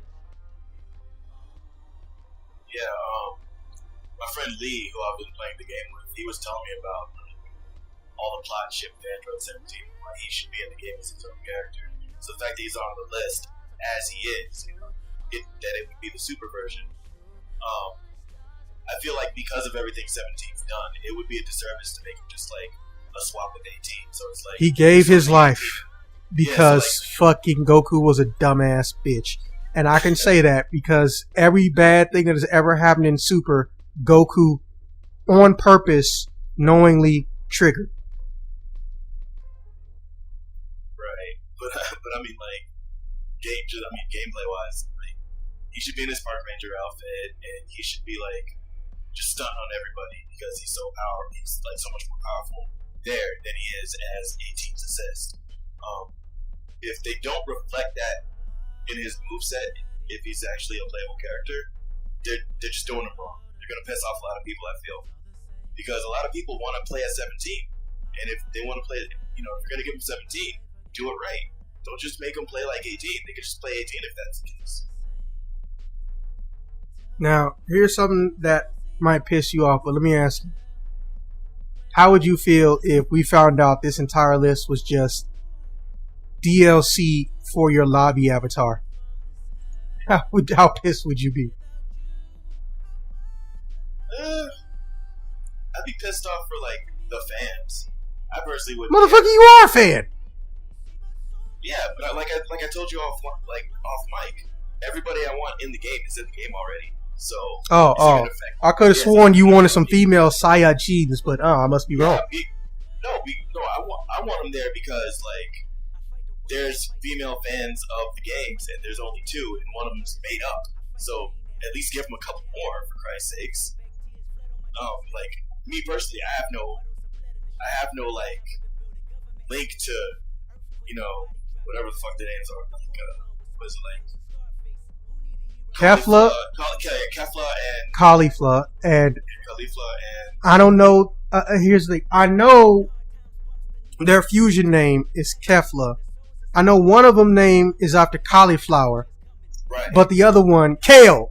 That's what it was. lettuce and cauliflower. Yeah. Like I feel like they should be there for like the fans because, like I said, the only women there are Android 18 and Android 21. Android 21 is fucking made up for the game. They're already talking about making her canon. I was like, does it really matter at this point? Yeah, like in the show, like gonna be done next week. Tomorrow. Is this tomorrow? Oh, okay. So, now here's what I'm thinking. Like, I'm thinking, okay, they're gonna do a new show, and it'll be about Android 21 bullshit. Which, if you know the story of Dragon Ball Super, it could easily fit. Or what they're gonna do is they're gonna do like they did with Goku's mama. They're gonna have like a 1 chapter or 2 chapter manga and call it a day. Like Dragon Ball Minus is basically Dragon Ball compressed, or that's their way of showing off things or events that haven't happened yet, or that the characters wouldn't actually know about. Like, here's something that really trips me out, and I think that this was really stupid because it just adds more confusion to the canon of both the manga and the anime. Every time somebody goes in time and creates a parallel universe, there's a green time ring that gets created. The real time ring, silver ring, which allows somebody to go back and forth through time, a god to go back and forth, it'll make sure that it pulls the god back after like about an hour or so. You know, it'll pull them back into their original timeline. But according to Dragon Ball lore, from the actual fucking manga or the anime, somebody went back in time already before the events of Dragon Ball happened. Somebody. We don't know who the fuck it is. It's not even explained. It was a random statement that got tossed out with no explanation. Now here's the part that pisses me off. Remember how I told you Bardock only got 2 movies? Yeah. Well, the first one was in 87 or 91, I think. The second one was in 2013. Holy shit. Yeah. They claimed it was a what-if alternate scenario bullshit. Basically, Bardock did get hit by that energy blast. He thought he was going to die, but something teleported him into the past of planet Vegeta. And the reason we know this is because Bardock even knows his own planet history, instantly making him smarter than Goku ever was. Okay, so this is how disgusting the Saiyans were. The Saiyans were not the dominant race. There was another race, if you remember from the anime, but it was a filler called the Tuffles. Now, here's the thing. They didn't actually look humanoid. The Tuffles are the one that came up with the energy goo that everyone was sleeping in those chambers in Dragon Ball to heal up faster. Oh, okay. Yeah. You know, that's where they stuck Goku after they finally got him back in his original body with Ginyu and shit. Yeah. Right. That goo supposedly came from their planet. Just a little Dragon Ball lore. That race, the Tuffles, is the original dominant race before the Saiyans came out and wiped their asses out. So, that means that the legendary Super Saiyan, up until the new movie that's coming out next year comes out, originally everybody thought the legendary Super Saiyan was Bardock, because in 2013 they made a movie where he went back in time. They say it's not canon, but it's a fucking movie first and foremost, and not to mention, not canon, unfortunately, unlike most anime or manga, usually has one meaning, but in Dragon Ball, there's 2. There's Dragon Ball's anime canon, and there's Dragon Ball the manga's canon. And that's what we don't have clarification on. Okay, I see. So, yeah, he technically went back in time. But at the same time, if this dumbass did go back in time, he could have done things that could have prevented his own future from happening. But Toriyama didn't think of it at the time. No, and then top it off now with the new shit that comes out because of Super. When somebody comes back in time, when someone comes into a new time zone, the god of destruction is supposed to show up, send their ass back, or destroy them. Lord Beerus even says it. Trunks, I'm supposed to kill you. This is basically what he says when he first meets him. Not even joking. Yeah, Trunks does come back in time again in Dragon Ball Super. Also, because that's how Goku Black is even introduced in the series. Goku Black is actually Trunks' problem from the future. Oh, okay. Yeah. Instead of, him going back in time to prevent and save his future, he brought Goku and Vegeta forward in time to his timeline to save his future, which I don't know why he wanted to, because everything sucks for him. This is Future Trunks' timeline. He's 1 year old. His dad is murdered. He's like 12 years old. His fucking best friend and mentor Gohan is brutally murdered. He finds the corpse with holes in it. He goes back in time. He tries to fix all of that shit. Finds out time is individual, meaning every moment in time is a different moment.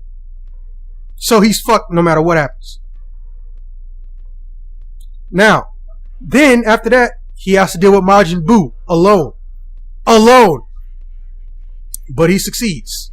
Then after that, Goku Black shows up after he's already wiped out every single other planet with sentient life in the entire fucking dimension.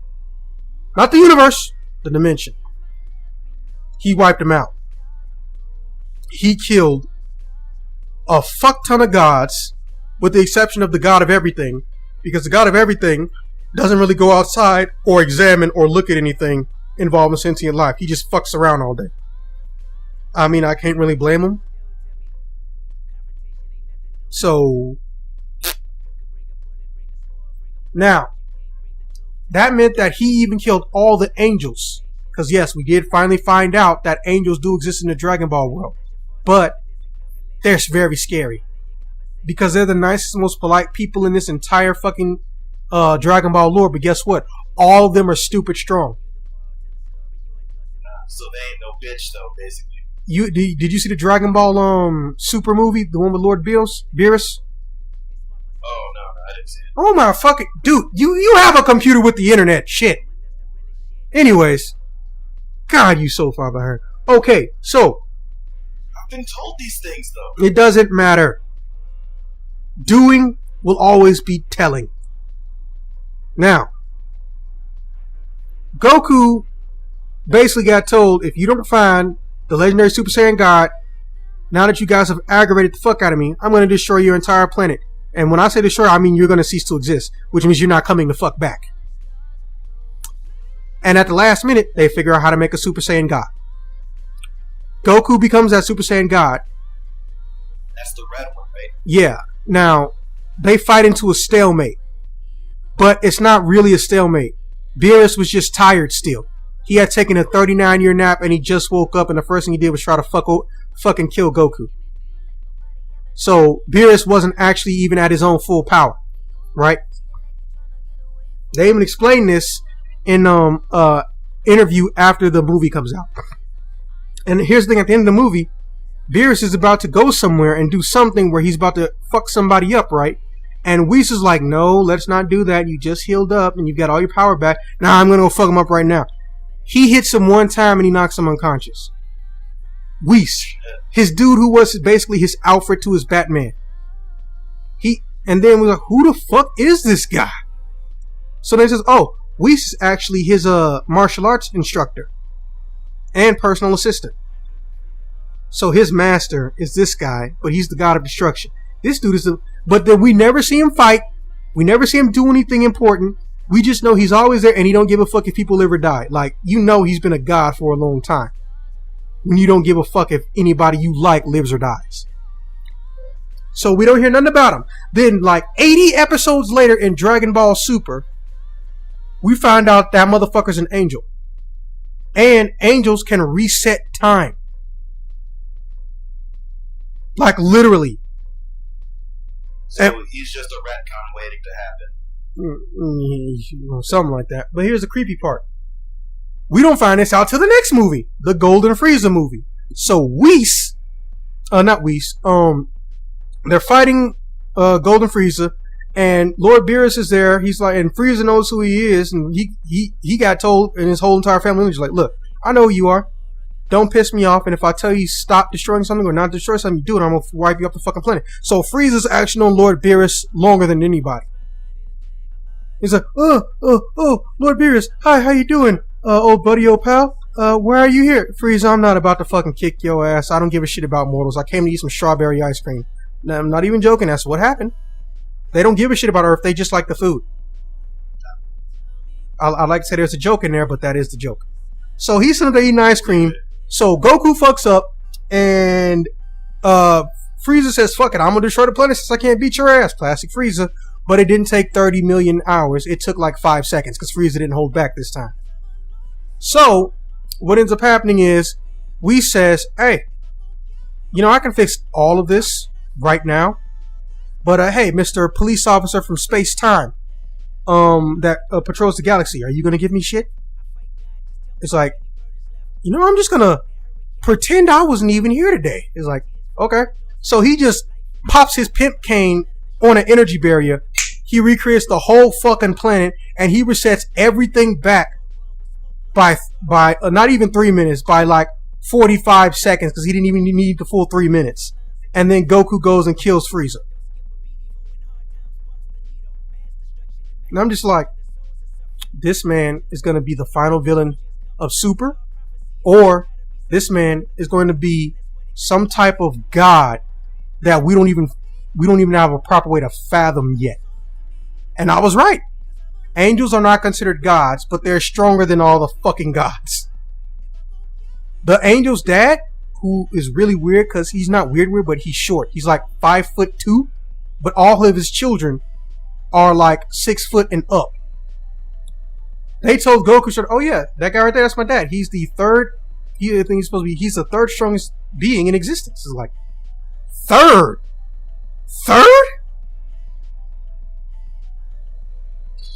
He got excited. Yeah, and then everyone was like, Goku, you're not gonna fight this man. I'm not joking. Calm the fuck down. Shut the fuck up. Stop being stupid, Goku. Lord Beerus is too lenient with Goku. That's the problem. Almost every possible bad thing that happened in Dragon Ball Super is because Lord Beerus did not put the fear of a god of destruction into Goku. Yo. Lord Beerus seemed really chill with Goku, basically. That's the problem. Okay. Like, he was just interested in fighting him, but he didn't like... Let me tell you exactly what happens. No, he stopped giving a shit about fighting him too. They was actually going to train with Whis. They were going to train with Whis while that motherfucker was sleeping. And he told them, look, I don't give a shit, but if you wake me up, I'm going to beat all y'all asses. And he did. Even when they were Super Saiyan Blue, they woke him up like 2 or 3 different times. He whooped both their asses combined. Beerus is actually not strong, weak. He just is lazy. So that's really frightening if you think about it, because if he actually took his training seriously, how fucking strong would he be right now? Scary. Yeah. Just think. Our whole entire planet's existence is catered on a pizza. Or ice cream. Or fucking ice cream. God damn. I know. So, this is how it starts up. Goku's bored. So instead of going to fight Vegeta, someone who can give him a challenge, goes Lord Beerus like, hey, when is the Omni King gonna start up this tournament with all the universes? He's like Goku, he most likely forgot that's even gonna happen. Shut the fuck up, leave him the fuck alone, don't even think about it. Oh, well, I'll just go see him. So he turns to Goku and he makes his Hakai palm. Hakai is very special. It means destruction. When the god of destruction uses these blasts, it does not function like a ki blast, because it's not. It's wiping you from existence. He put it in Goku's face and says, Goku, you're not going to do that. So then he's like, oh, you're right, Lord Beerus. Hey, what the fuck is that?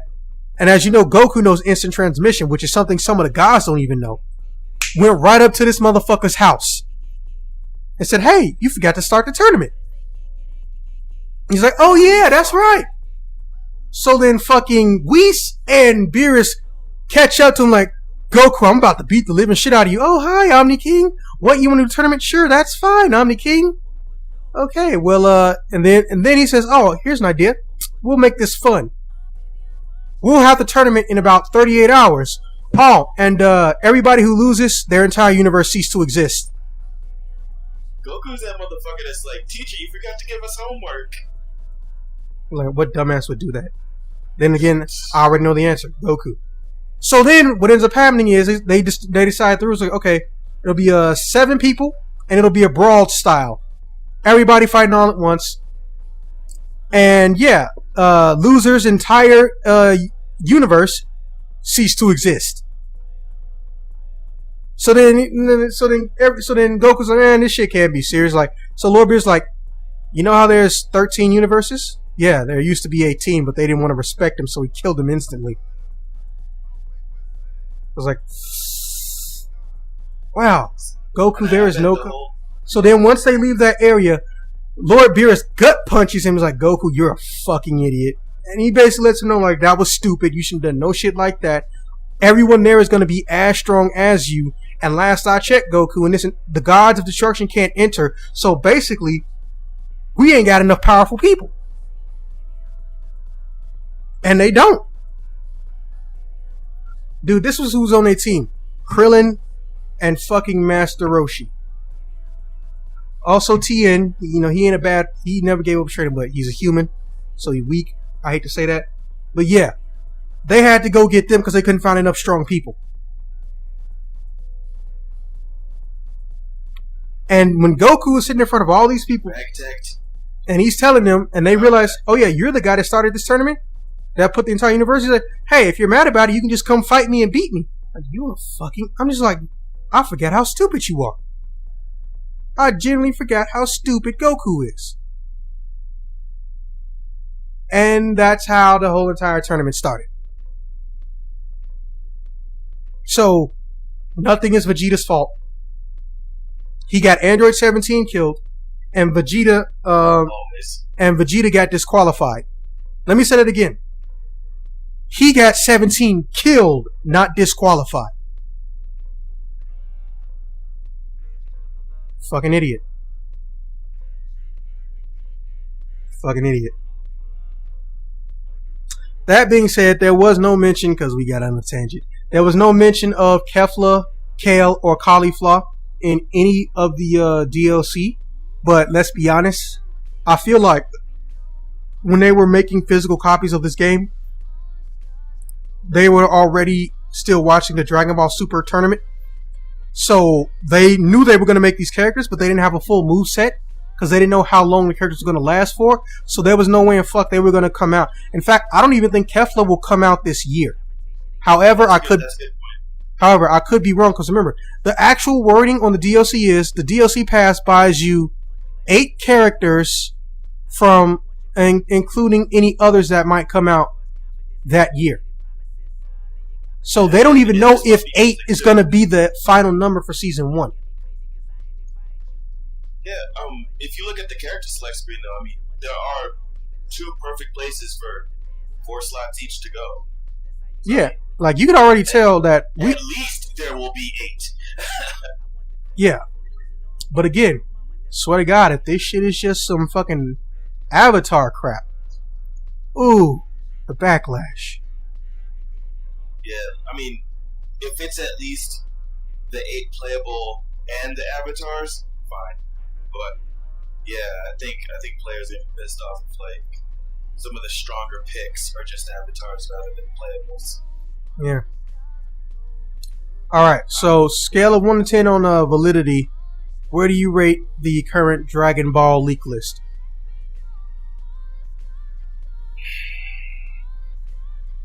Like, I believe most of it. I don't think base Goku and Vegeta are going to be playable like that. So I don't know who I put in their place other than like the women, but like I don't know fucking who Jiren. I would put there. Well, yeah, Jiren. I mean, he should fucking be there. I don't know why he's not. And then also Toppo, he's a perfect rival. Toppo has a big problem. I think they knew they couldn't put Toppo in because the most recent episode of Dragon Ball Super came out, so they probably already have Toppo finished until the last episode came out. Because Toppo transformed. Yeah, I saw that. I did see that. He got like really swole and beat the shit out of Frieza or some shit, right? Okay, so here's the thing. A God of Destruction is, and the God of Creation, the God of Destruction, because that's what Grand Kai, the Grand Kai actually is. That little guy with the mohawk, he's the God of Creation. Okay, so those are positions that are held by mortal existences, to my knowledge. So they get apprentices, which we all know about. Now, here's the thing, though. The God of Destruction doesn't currently have an apprentice in our universe, number 7. But in universe 11, Toppo is the apprentice. Which is weird because he's basically Captain Falcon. Why would Captain Falcon want to be a God of Destruction? Now, now here's the thing, though. What we didn't know, or what everyone forgot, because they even said it when they first met him. Hey, Toppo, he's the apprentice God of Destruction. That's why he's here, along with Goku. Because they were the only 2 mortals during that whole, little pre-fight thing. Alright? Now, here's the thing. We didn't think that meant anything other than he may be taught how to use the destruction technique. Oh, we were so wrong. Basically, it's implied that anybody who gets God Key in their system, they're going to transform in some way. So that purple Toppo you saw, that was his God of Destruction form. But they got lucky because it wasn't a dramatic power boost. Or he got more powerful, but it wasn't a super dramatic power boost for him because he was already strong. So what it allowed him to do was use Destruction Key Blast. But the thing is that since he's new to it, he can't just throw them out almost indefinitely like every other God of Destruction can. Oh, okay. So it's like the way anime treats Ryu's Hadouken as opposed to the Hadouken in the games. Yeah. So because of that, Android 17 was allowed to do enough damage to him and learn how to fight him enough to where Super Saiyan God Vegeta could come in and fuck with him. Because it turns out he's burning up a lot of energy and it's not coming back fast enough when he's doing those destructive key blasts. So once he made a big one, Super Saiyan Blue Vegeta got rid of it and he's like, okay, now that you can't do that for the next 5-10 seconds, I'm about to give you the old mollywop, bitch. And he blew his ass away and he knocked him and he made him disqualified. And in the case of 17, like I said, Jiren got angry because he couldn't block Goku and Vegeta anymore. He actually had to put in effort. But 17 was still there being sneaky. So he knocks them 2 out so hard that they can't even be a regular Super Saiyan, let alone Super Saiyan Blue anymore. Right? But 17 is perfectly fine because remember, they have indefinite energy. He makes a bunch of barriers so powerful, but Jiren still can't puncture them. So then he layers them, then he gets mad. You don't want to make Jiren mad. He starts breaking them, right? And what happens is he's about to knock everybody off the stage. He's about to knock Vegeta, Goku, and 17. Because those 2 are still unconscious and they're really weak right now. So 17 shoots an energy blast and then makes a giant suicidal explosion because, as we all remember, all the androids have built-in self-destruct buttons. 17 pressed his at the same time that he did a key blast. But it created a space to where the blast went around Goku and Vegeta. So, yeah. He actually died. Now here's the stupid part. Instead of resting up, Vegeta gets up. What's up? Hello? Can you hear me? But how it went around. They would just steer it. Hey, say that again. Yeah, it's no, I was saying so 17 was able to steer his blast since he did it at the same time as his self-destruct. Yeah, the energy all went in one funnel, and it created say you put a stick in a shallow river, it's gonna split that water. Goku and Vegeta were in the place where the water got split behind the blast. Okay, that makes sense. Yeah, but here's the stupid part: Vegeta gets up, and he starts, being Vegeta. Never say die. This idiot had enough power left to still partially go Super Saiyan once he willed it back into his body. But this is how weak he was. He was so weak he could actually get a bruise. Now, in the Dragon Ball world, when you get a bruise, that means your key is gone. Right. He actually had purple lump on his eyeball. This shit looked like it was pregnant. I shit you not. Fucking, instead of taking that energy and giving it to Goku, he tries to fuck up Jiren, which wasn't gonna happen. Because Jiren got hurt. He wasn't at his power that he was before. But he wasn't so weak that a Super Saiyan 1 could fuck with him. So while he's getting knocked off, he takes a little bit of energy and he did what Goku did to Frieza before he decided to turn around and try to stab Goku in the back when Namek was blowing up. He gave him all the energy he had left. After he got his ass rocked. Instead of before. And he went and fucking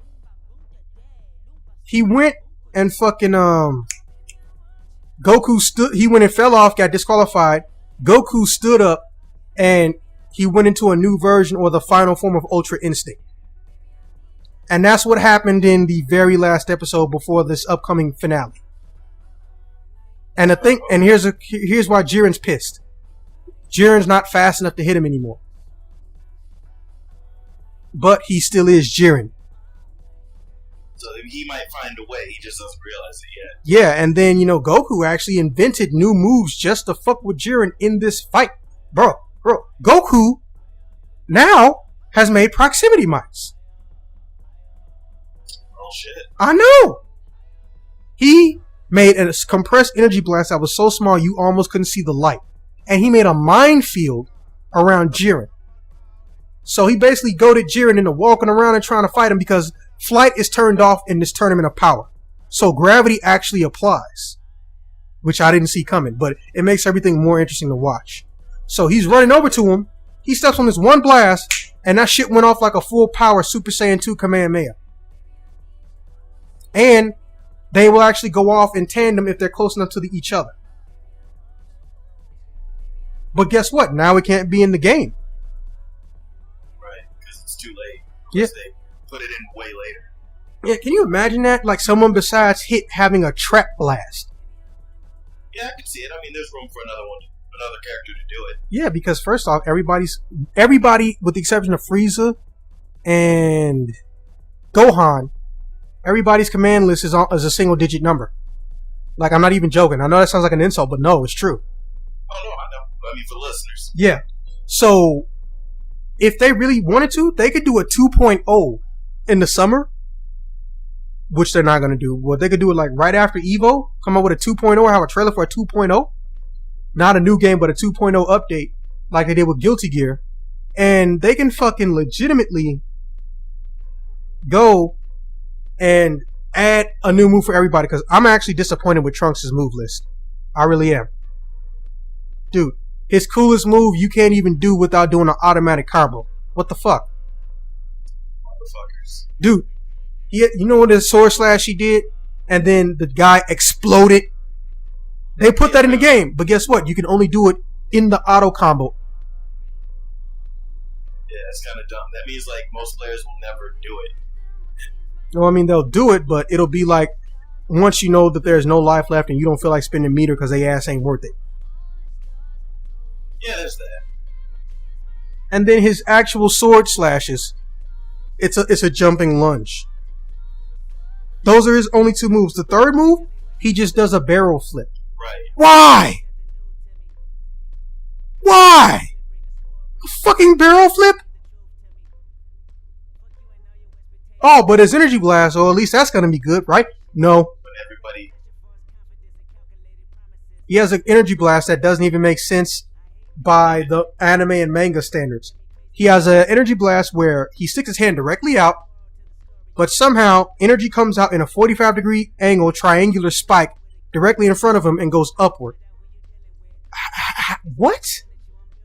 I don't even know when he did that. Right. The other energy blast, okay, I give it to him. Masenko, not a bad call. But still, that's all he can do. Now they did find the Spirit Sword, the one that he uses in the manga and the anime, to try to kill Zamasu or Super Evil Goku. They found that in the data coding, but like I said, it could have been the same situation. They might not have been able to have enough moves, or they already know these characters ain't got enough moves. We need to add more shit later. Because I can tell you right now, almost nobody in the game has a down-down move. And you know that's the newfangled hotness since they don't want to do Dragon Punch. I don't know why that's considered a complex button command. There's down backs, there's down forwards, and there's down forwards that link into other things with other button presses. But almost nobody has a down down. Just go give everybody a down down. That's all you gotta do. And also, Golden Frieza's transformation. Yeah, and also Golden Frieza's transformation doesn't make sense. Have you seen Golden Frieza's transformation?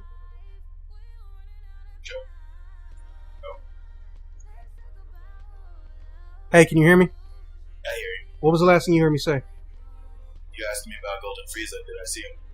Yeah. I was asking you if you meant in game or in show. In game.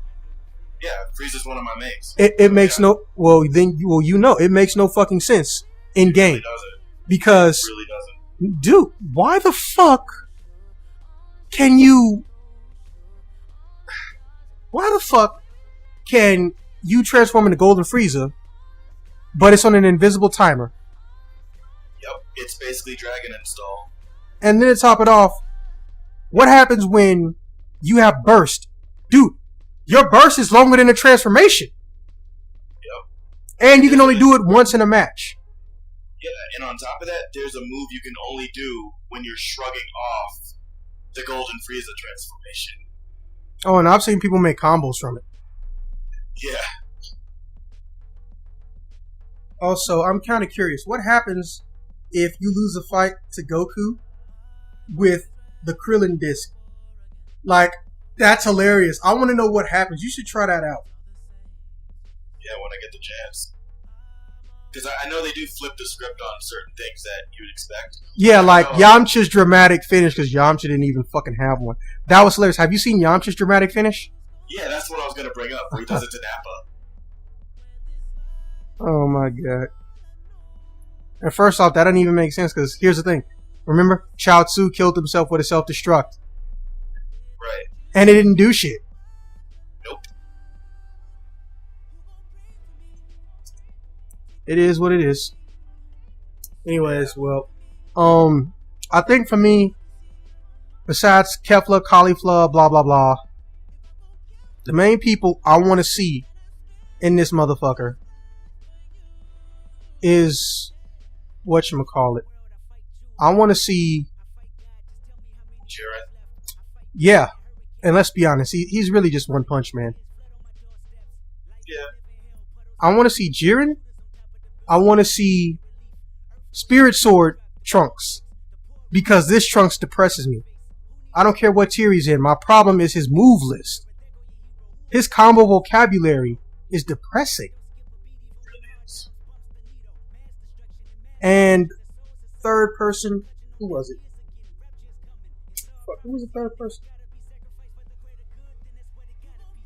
You know, a lot of people want to see Great Saiyan Man Shut or up. Hercule. Hush. Don't give the internet ammo. Picks. I'm just saying, like, people that I've Don't talking give about the that. internet ammo. Let me see. Who was it? Someone who's not a Saiyan. Fidel.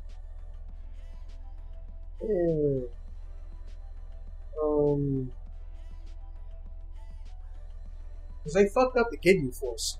They could still make those Ginyu people playable.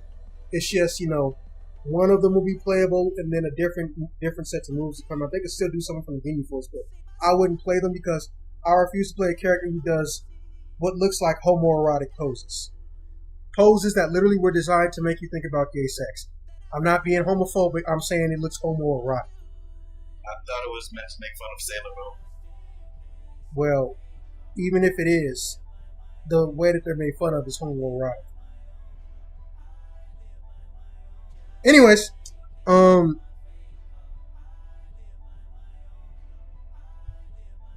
who was it? Okay. Oh, yeah. You know about the Wolf Boys?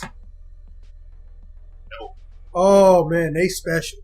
They do shit that no one else can do. Bro, okay, so you remember how the main reason the androids were so scary is because no one could detect their power levels? Okay. There are organic beings in another universe that can do that. But it's a universe, I know, but it's a universe of were people. There are these 3 wolves. They were like a wolf pack. It was 3 of them. They can hide their ki levels while they're fighting you. So it's not like they suppress it like the Dragon Ball crew do. They can keep hiding it until they're about to hit you. So you could look at them, and then if their brother's behind you, they can come right up to you, punch you dead up in your face full power, and you not even know about it. But the blue dude was the strongest one, the blue werewolf guy. And they had these fruits that they were eating before they outlawed abilities. It was kind of like the evil version of the Senzu bean. It was basically a steroid. It was basically a steroid that weakens your body, but it temporarily can double or triple your power sometimes. But they weren't allowed to use it for the tournament because they would have fucking won. But I want one of those dudes, and I want them to have like a stealth mode where like they're invisible on screen. Like they just teleport off somewhere, and you as the player, you know where you are, but you're not going to be visible again until you decide to hit them. They'll most likely make it a level 3. But I want one of them werewolf guys.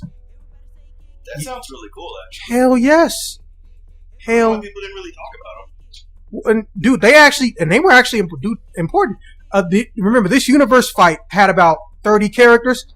They were some of the only ones that had speaking lines that actually had a little bit of a grudge against Goku, because the pre-fight tournament, before they figured out the rules, they fought against Goku and Gohan and Majin Buu. Okay. So yeah, it's more than a little possible. What if for laughs they threw in Janemba? Remember Janemba? Janemba. First off, if they do, I want him to come with Gogeta. Because, yo, say what you will, but when he's in a game that isn't Xenoverse style, Gogeta's moves are beautiful to look at. Because it looks, I hate to say it, but it looks like aerial ballet kung fu. And by the way, did you see the Gogeta movie? Nope. Motherfucker, do you like Dragon Ball or not? I'm here and there with it. This has been another exciting episode of Random Shit on the Internet.